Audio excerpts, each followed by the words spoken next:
You're listening to Glove Up or Shut Up on the Angry Marks Podcast Network. My name is Peter H. I'm joined once again by my co-host from Omaha, Nebraska, Stevie J. Good evening, Peter, and as always, we've got a lot to talk about. Lots of news to get to, but we should start with the top story. There is a new 145 champ in UFC. Conor McGregor got stripped of the 145 title this past week, and I've heard rumors that Jose Aldo has been awarded said title, but the interim title will be contested. I believe that's the main event in Toronto, and if they were smart, Jose Aldo would be in attendance for that fight.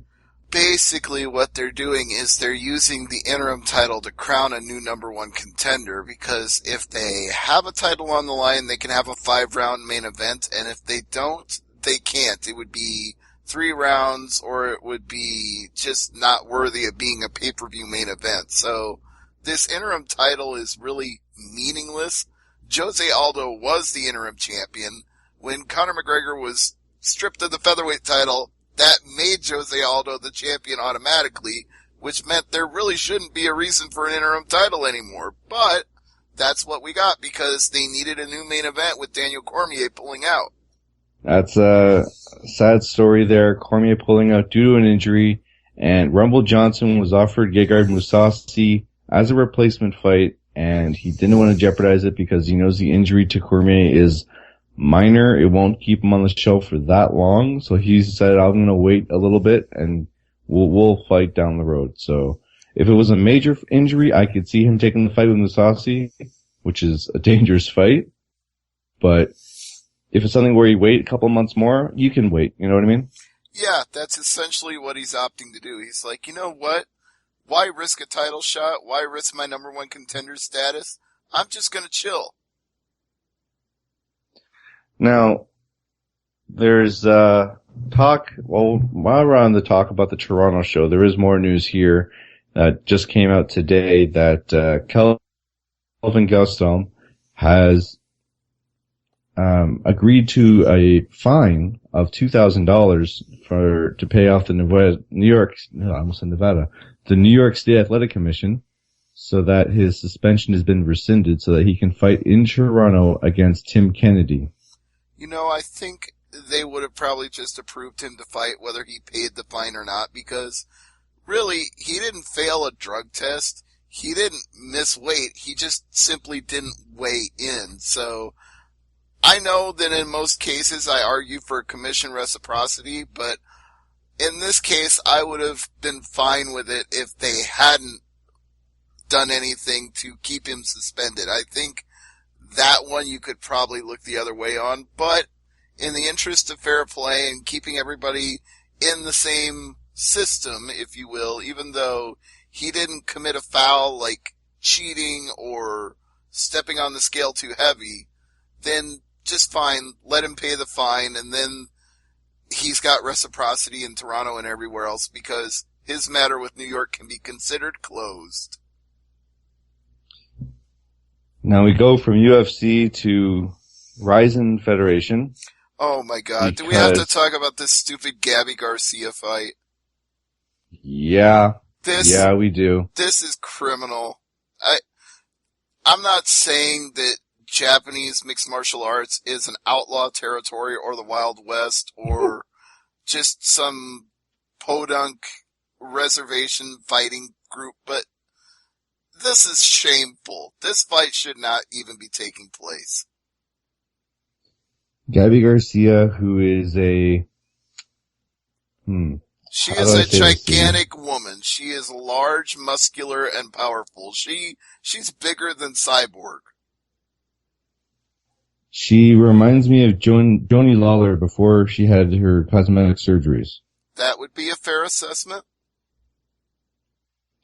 She's fighting a 52-year-old Japanese woman who I believe is a grandmother. Yeah, and she is like the equivalent of, well, for an American anyway, she's like in the House. She would be like a representative in the House. She is a politician.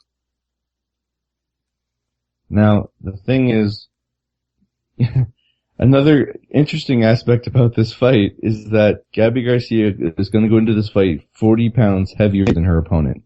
40. For every reason conceivable, This fight should not happen.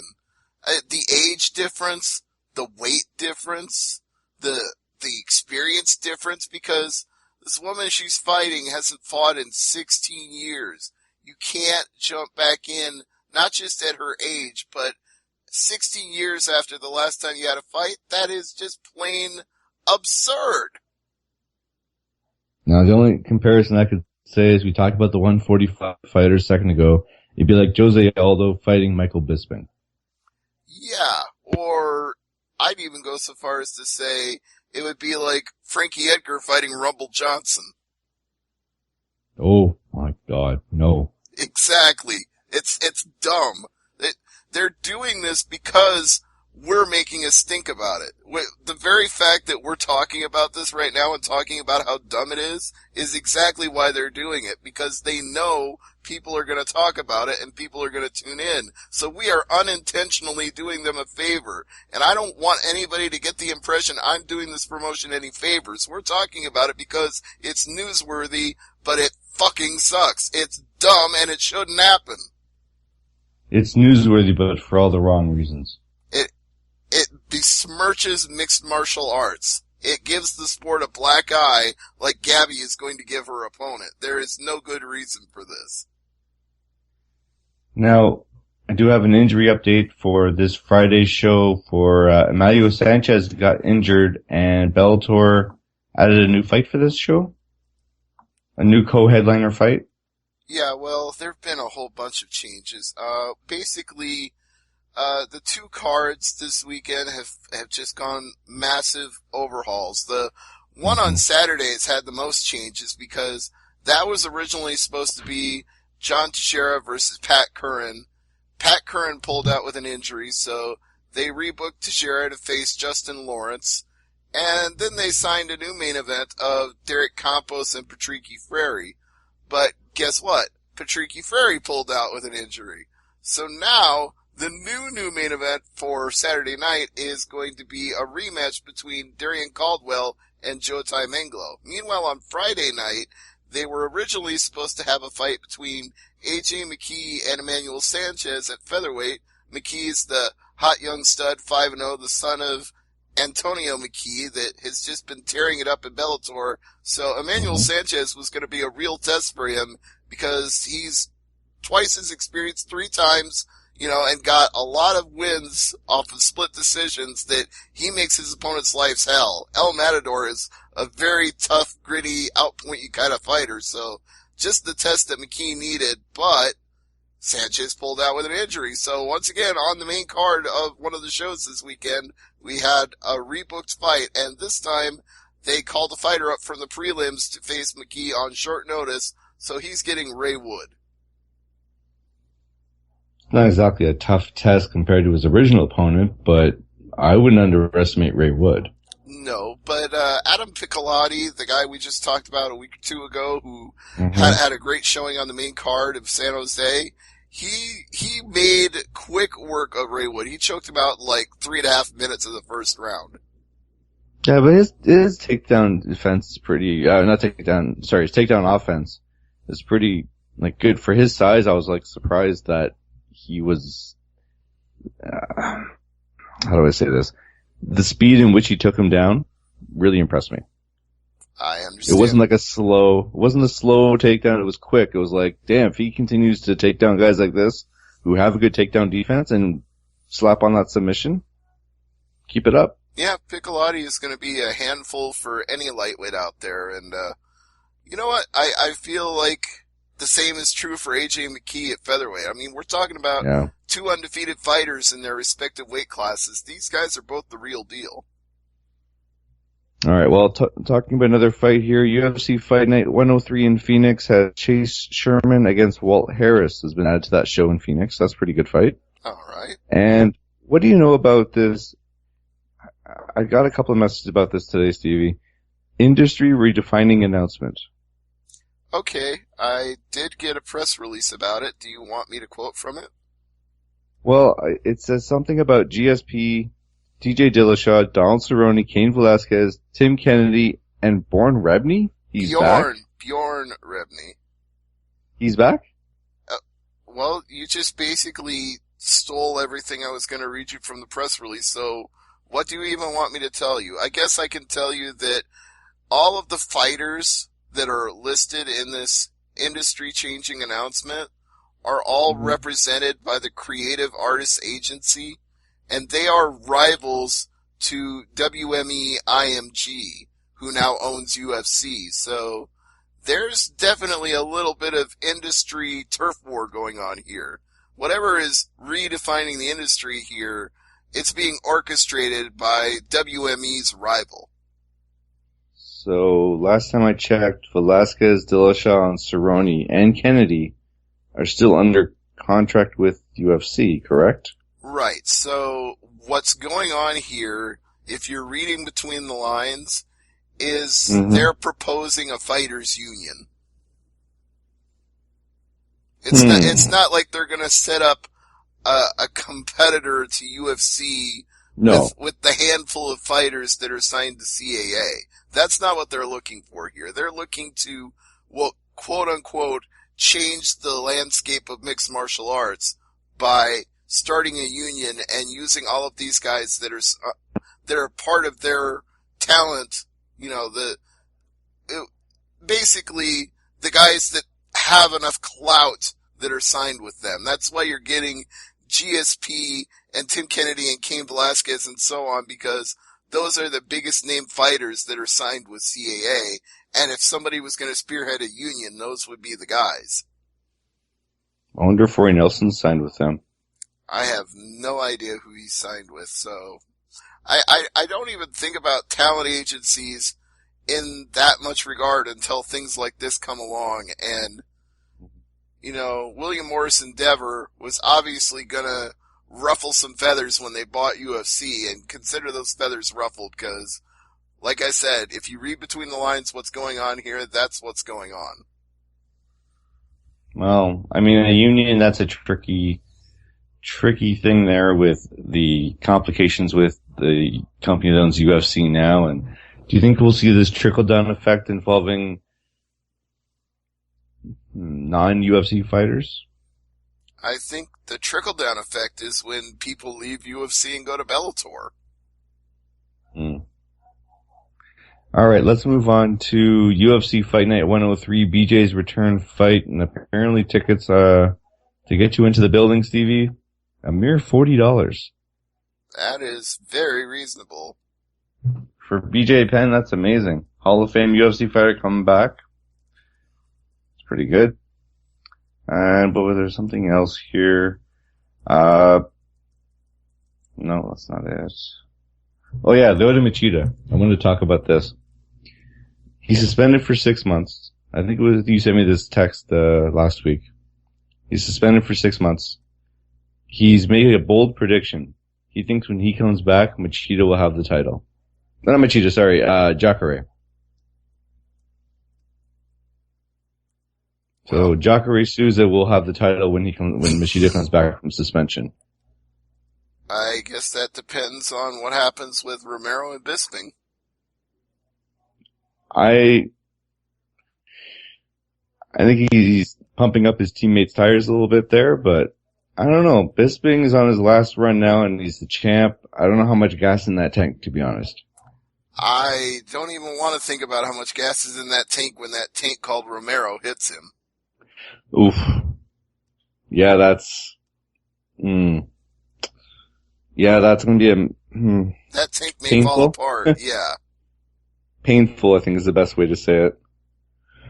Let's just say painful, because, I mean, that power of his is pretty good.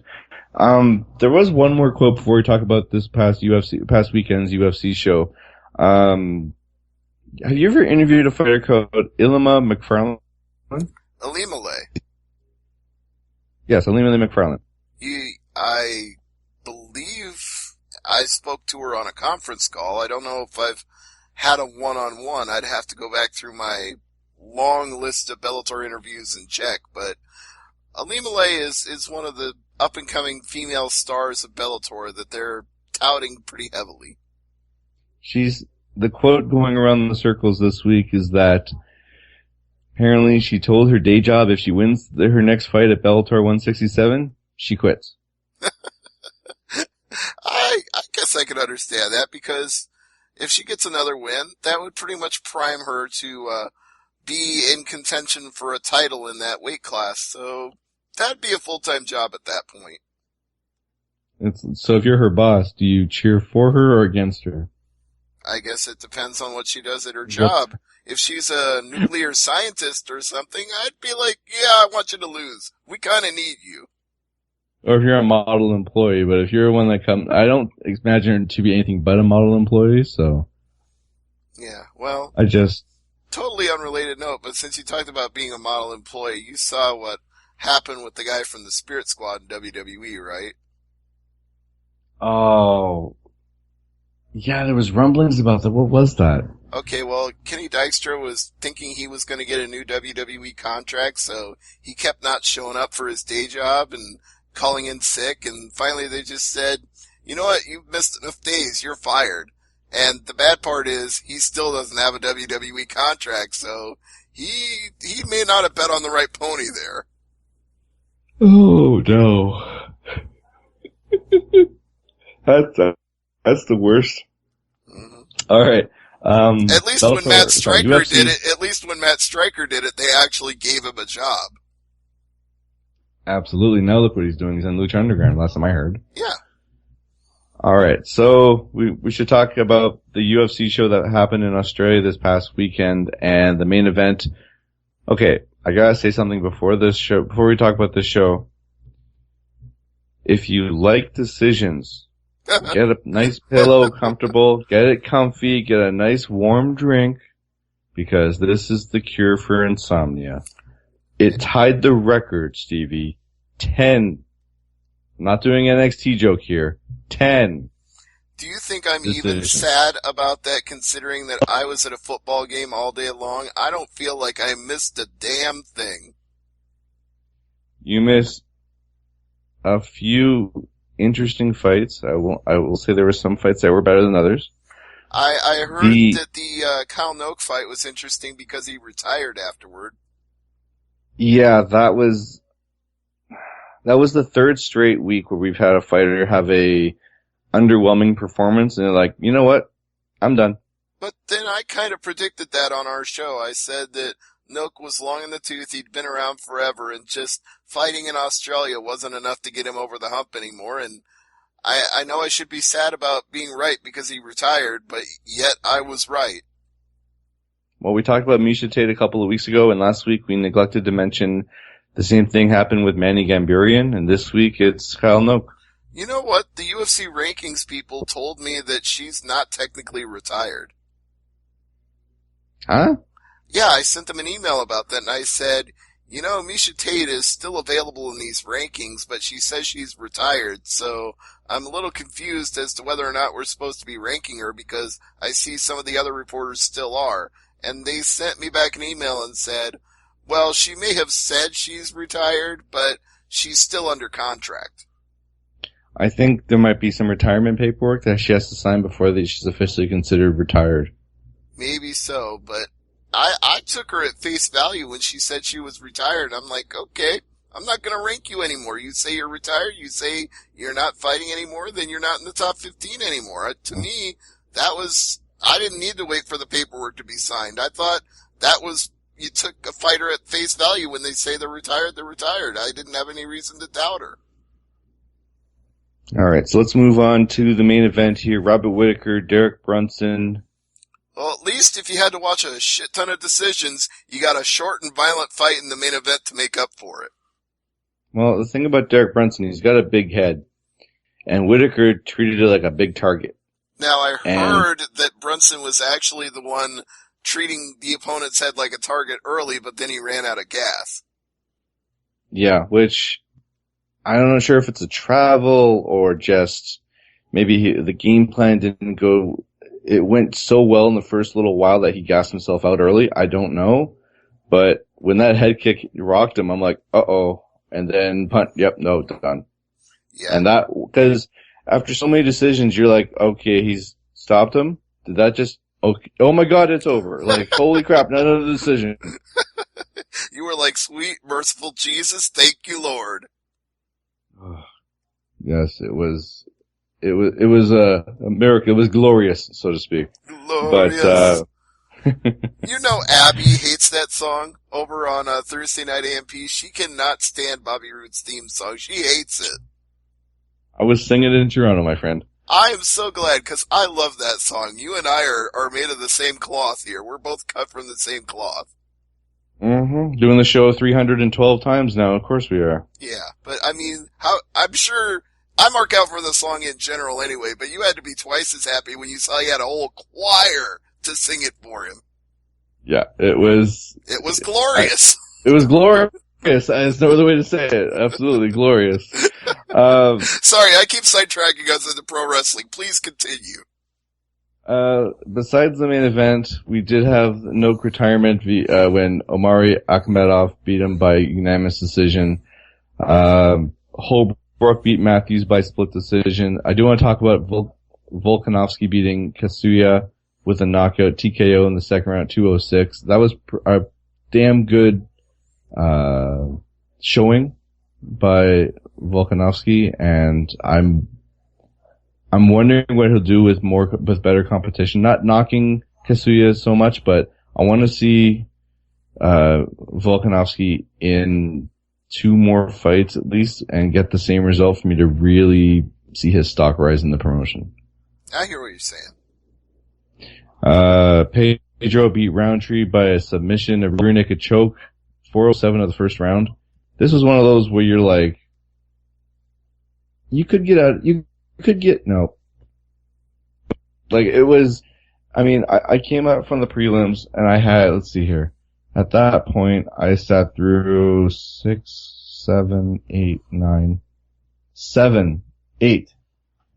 decisions in a row. So when he lapped on that choke, I'm like, please tap. Just, please, no. Yes!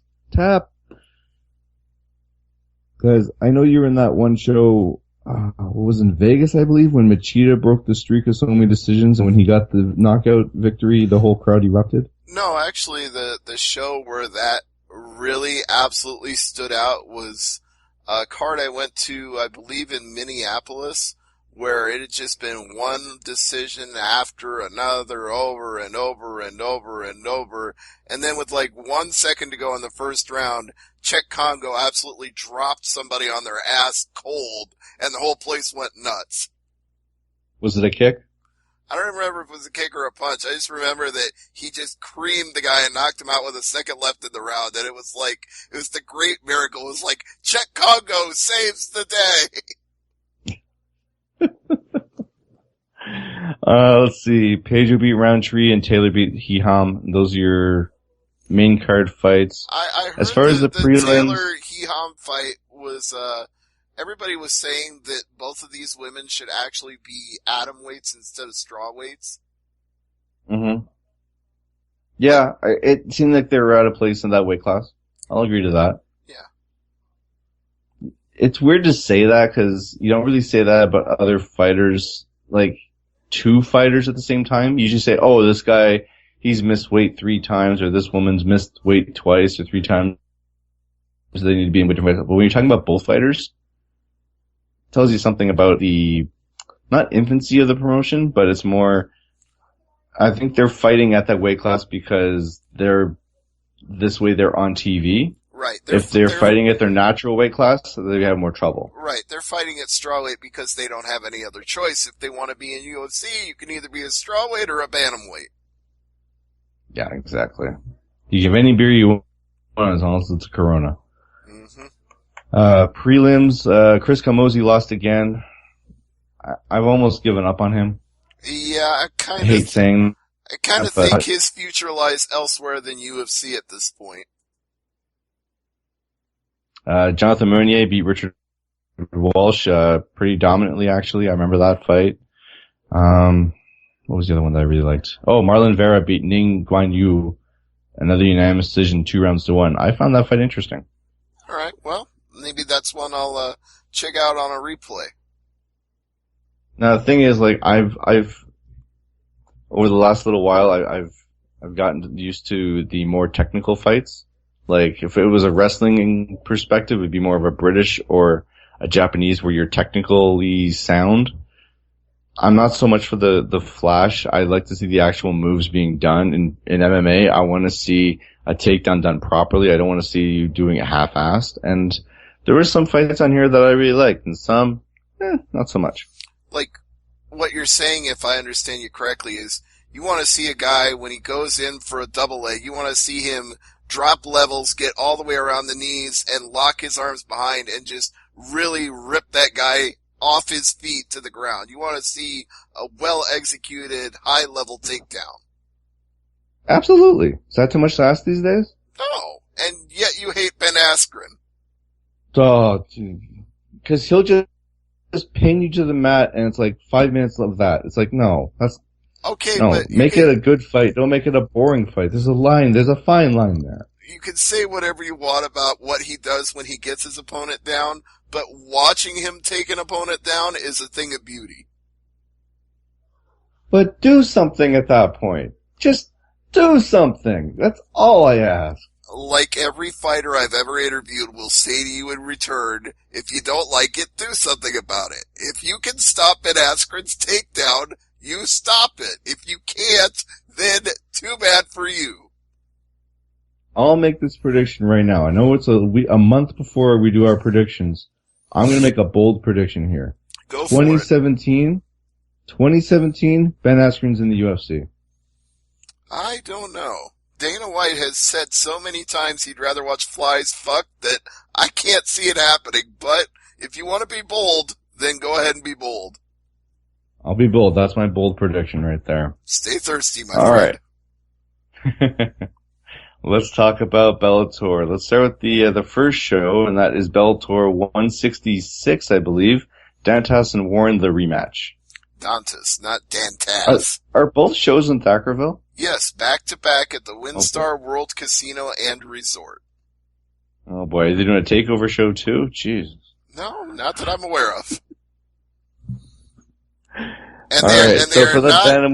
are not having the SmackDown 2 days later in Ottawa. You know, there's no show in Oklahoma City 2 days later. Boomer Sooner. What? Oh. So for the rematch, I gotta go with Warren on this one. I don't want to say he's the favorite, but in my opinion, he is the favorite. I don't think he is though, but in my book, he is. Well, I'm not going to make it that simple for you because... Of course not. I had to write predictions at length for MMA Mania, and you can go read those over at the website this week, but I'll give you the condensed version. Let's start with the fact that it was a very close fight the first time they fought. It probably comes down to the fifth round. In that fifth round, Joe Warren landed what some called an illegal upkick. I didn't see it quite the same way. I thought he was sweeping his legs when he was transitioning on the ground, and I thought it was more accidental than intentional, and the referee agreed, so he wasn't docked a point for it. But some people will claim that was the difference in the fight. But to me, the difference in the fight was what we just talked about, wrestling. Joe Warren out-wrestled him, and that's the way he earned the decision. So, if he can do that, he wins the title. But, if you don't think Dantas hasn't been working on takedown defense since that time, you're mistaken. And, this is what's going to decide the fight in one favor or the other for me. The fight Dantas had against Marcos Galvão is about as one-sided of an ass-kicking as I've seen all year long. And the reason he was able to do that was speed and timing and footwork and precision. Now, if Joe Warren can get to him and get those takedowns and negate that speed and precision, then it's going to be a good night for him. But all Dantas has to do is stuff a takedown one time and then circle around him and pepper him with shots. Because if you saw what he did to Galvão and you don't think he couldn't do that to Warren too, you got another thing coming. So, I'm going to say this time, even though Warren won the first time, And even though it's the same venue, this is the exact same place where he beat him to win the world title the first time, I don't think it's going Joe's way. I could be wrong, and I have been wrong. And if I am wrong, I'm happily wrong because I like Joe Warren. But I'm predicting Dantas. Dantas, he appears hungrier than last time, if that makes any sense. Yeah, I think getting the title back has been everything that he wanted. I think he was destined and determined to do that. And as good as Joe Warren is, the age difference is a factor here. He's probably not as hungry. You can't tell that from listening to him when you interview him because Joe Warren, he talks the game as good as any fighter has ever talked it. Oh, please. He's top 3 in Bellator, and that's including Tito and Chael. In fact, I asked him to compare himself to Chael. I said, who's the better talker, you or him?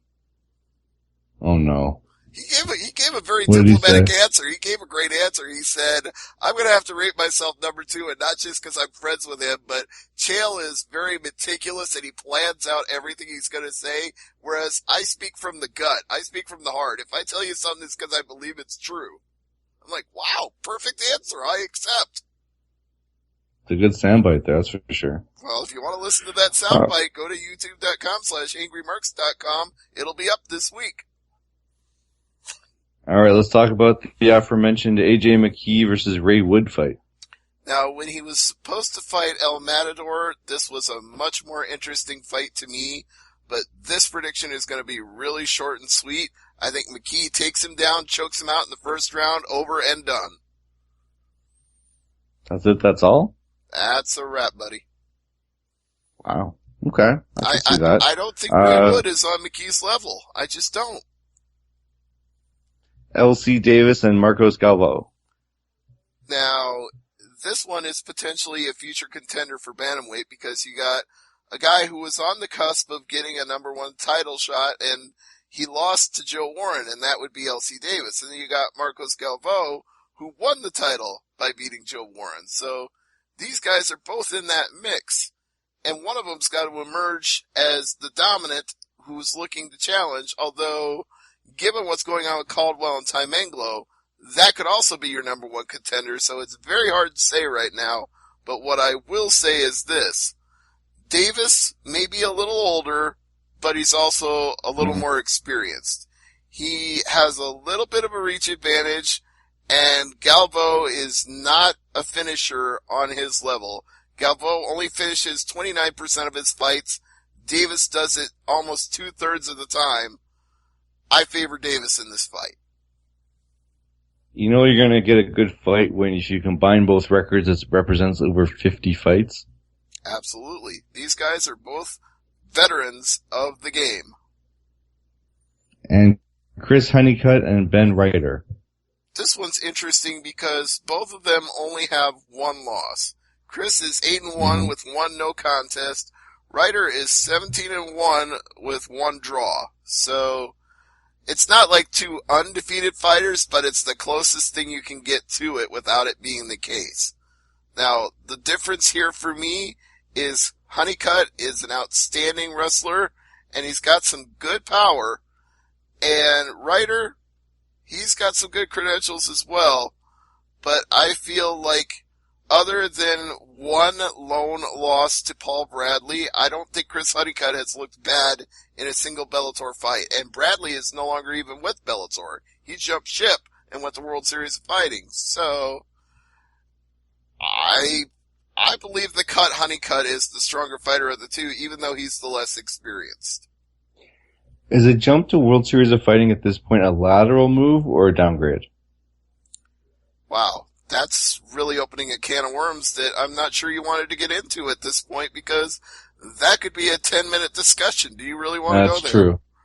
No, I just was trying to figure out because you have UFC sometimes they'll take a fighter from Bellator, or UFC will take a fighter from World Series, but I don't remember many fighters going from Bellator to World Series.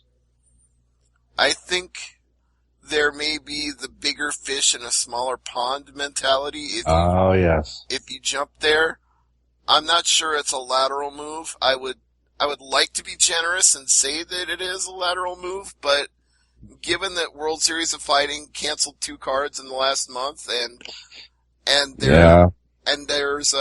there's things going on behind the scenes that I really don't even want to get into, or this is going to take forever. Let's just say World Series of Fighting is number 3 out of 3, but they're a distant 3 right now. Fair enough. Now, one question I have before we move on to Bellator 167. Did they find an opponent for Tristan Thompson? Not so far as I've heard. That was the guy that was supposed to fight Ray Wood. The last bout sheet they sent me was Tristan Thomas versus 2 be determined. Oh, the damn TBT. Yeah. Well, they've got they've got a few more days to sort that out. Absolutely. Is there anything on the prelims you want to talk about before we move on?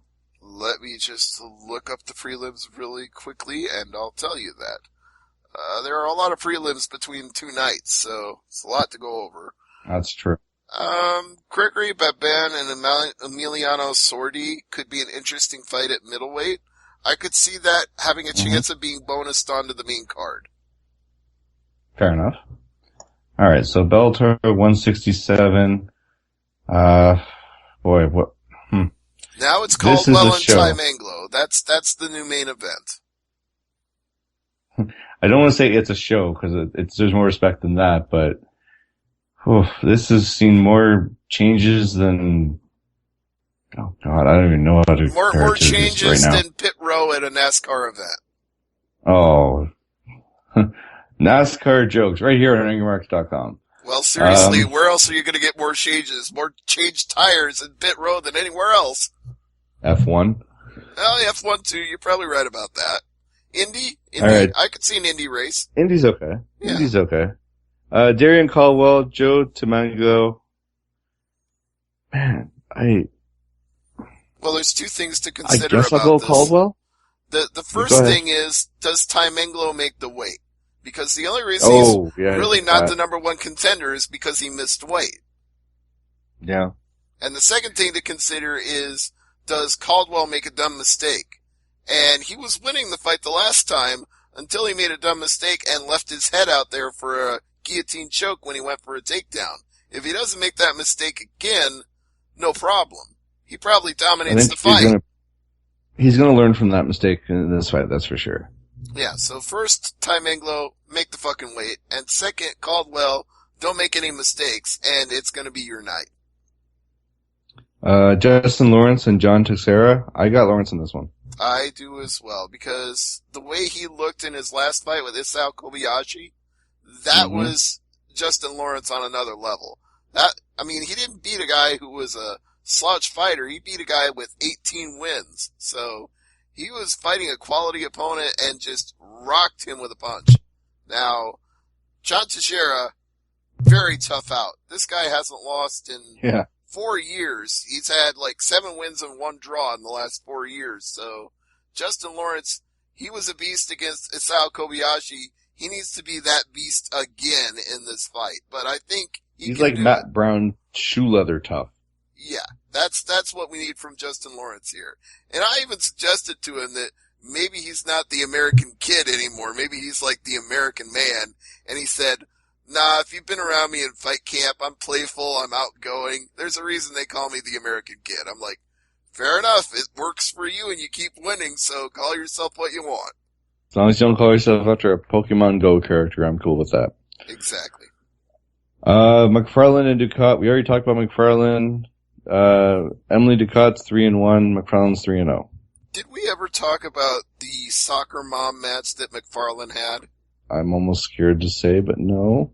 Okay, well that was the fight that initially put her on the map, was she fought a woman with like no experience as a fighter at all, who was legitimately the mother of a soccer player, like a suburban housewives type of woman, and the two of them had a spat and they agreed to settle it in the cage, and McFarlane laid a beating on her and the video went viral and people were just appalled by it. It was it was almost to the level of what we were talking about with Gabby Garcia and this 52-year-old senator. But I feel like at this point, McFarlane has proved herself in enough real fights that she's gotten beyond that. She's no longer that woman that beat up the soccer mom. Now she's a quality, real fighter fighting real opponents. And Emily Ducati at 4-1 is just as much of an opponent as her at 4-0. So on paper, it could go either way. But the reason that I'm going to favor McFarlane in this fight is the size advantage. Because Ducati is 5'2", McFarlane is 5'4". So who's going to be the bigger fighter after they rehydrate? McFarlane, no question. It's going to be an easier cut for her. She's going to be bigger and stronger in the fight. And I think there's a good likelihood she knocks out Ducati. And loses her job in the process. And loses her day job, but keeps her MMA job, and probably at some point will become the flyweight champion of Bellator. Ooh, good prediction. Chidi Njokuani against Andre Fiallo. Now, here's the breakdown of this by the statistics. I'm just going to give you my whole preview here. It's a little teaser of what you'll get on MMAmania.com this week. Andre Fiallo put his name on the map with an impressive televised finish at Bellator 154. His record is stellar, 7 finishes in 7 fights, 6 by knockout. And Njokuani will be a test of those skills like none he's faced before. He's a very tall, lanky welterweight at 6'3" with a 78-inch reach, and Fiallo is giving up 3 to 5 inches in height, depending on who you ask, and at least 4 inches in wingspan. And Njokuani is unbeaten in 7 straight, and also has an impressive 12-1-1 record in kickboxing. I think that's too much for Fiallo to overcome.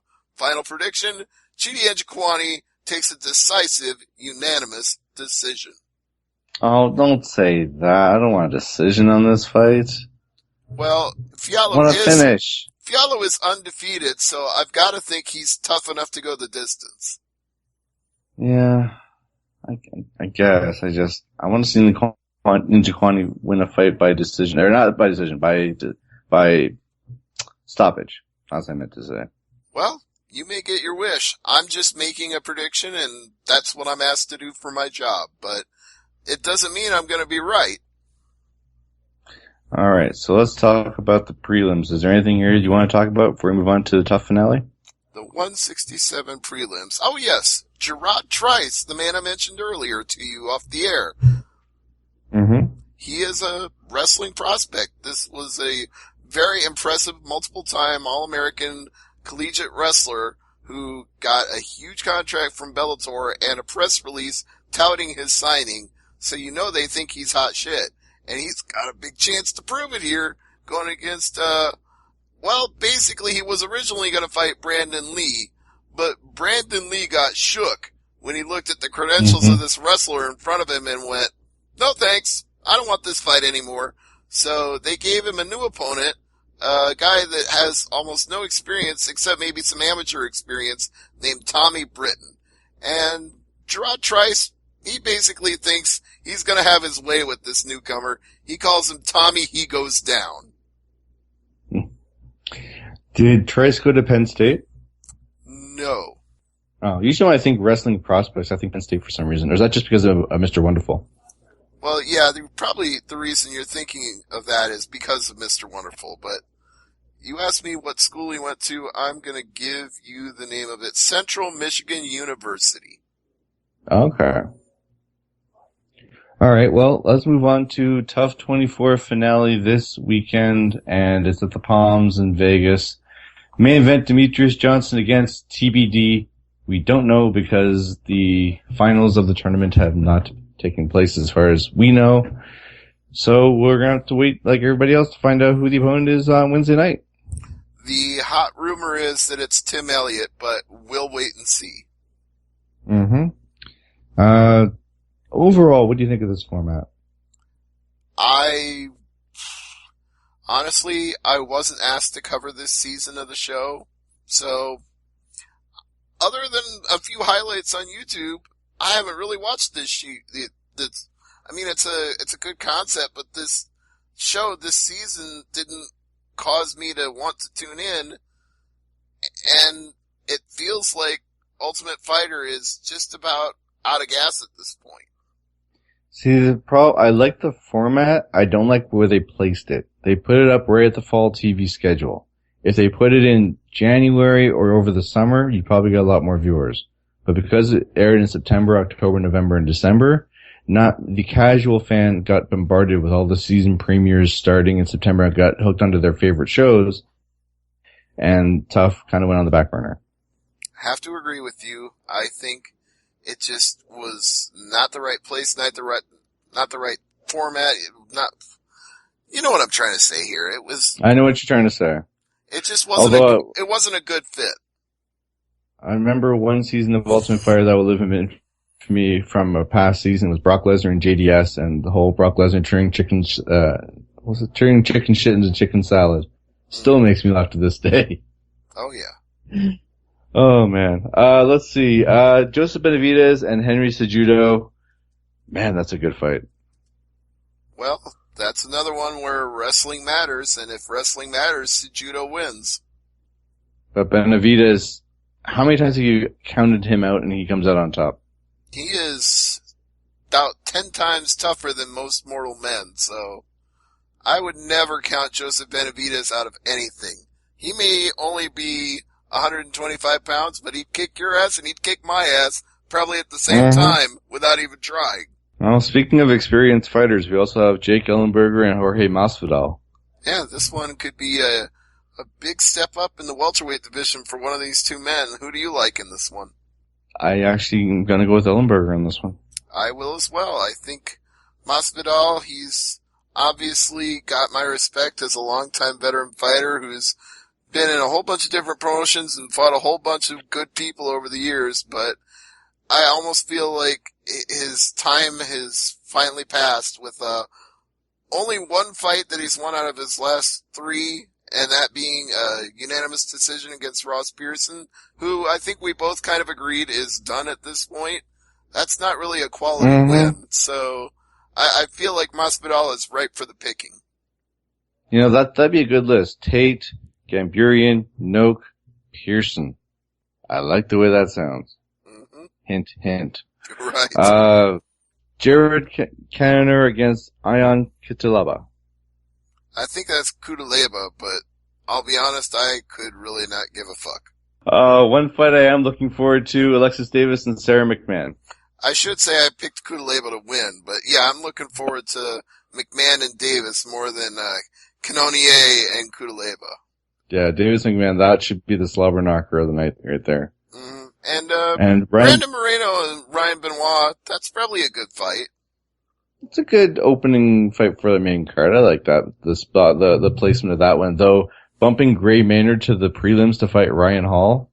Well, once again, it's that whole argument we always have about, do you put a fight on the card before to get more viewers, or do you put it on the main card? And well, I'd rather see Gray Maynard on the prelims than the McDavid McMahon fight, or the Davis McMahon fight. Honestly, I think Joshua Stansbury and Devin Clark would have been just as good for the main event slot, if maybe not a little better. You know, the Rob Font Matt Chanel fight could be good. That could be. Could. On paper, it looks good.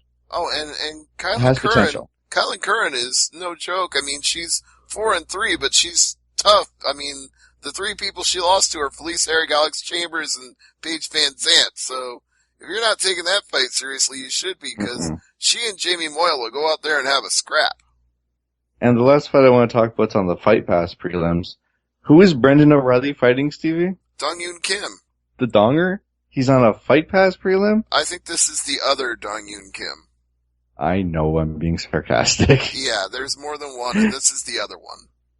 This is the Maestro. Yes.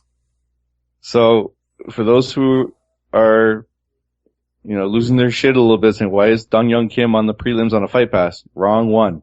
Exactly. This is the Maestro. Different fighter. It's like, I'm not even sure if they're related, to be honest. I was just about to say, or Jones, like Mr. Jones, Mr. Anderson. There's just names that too common. So I think he should just change his name from Maestro Dong Hyun Kim to No Relation Dong Hyun Kim.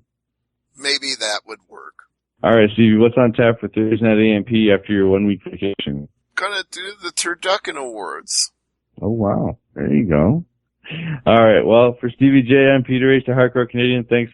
And as I always say, never leave it to the judges. Good night, everybody. See ya. You're listening to Glove Up or Shut Up on the Angry Marks Podcast Network.